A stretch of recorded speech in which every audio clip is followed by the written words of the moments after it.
কি বৌমনি, মাথায় কি হয়েছে? কিছু না ভাই, কিছুটা বেঁচে ছিল তাই ভাবলাম মাথায় জড়িয়ে নি। নষ্ট করে কি লাভ বলো?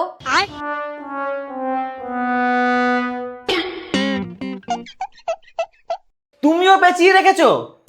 আজকে তো খোলো, খোলো বলছি, খোলো। আরে আরে কি করছো কি? মাথা খারাপ হয়ে গেছে নাকি তোমার? মাথা আমার খারাপ হয়নি, তোমাদের খারাপ হয়েছে। ও কলপারে পড়ে গিয়ে মাথা ফেটে গেছে আর তুমি ওর ব্যান্ডেজ খুলে দিচ্ছ? মানে ওর মাথা ফেটে গেছে? হ্যাঁ।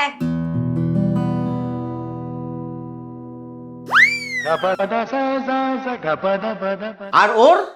আমার মাথায় লাগিয়েও কিছুটা বেঁচে ছিল তাই ওর কপালে লাগিয়ে দিয়েছি। अरे मुझे चक्कर आने लगा अब।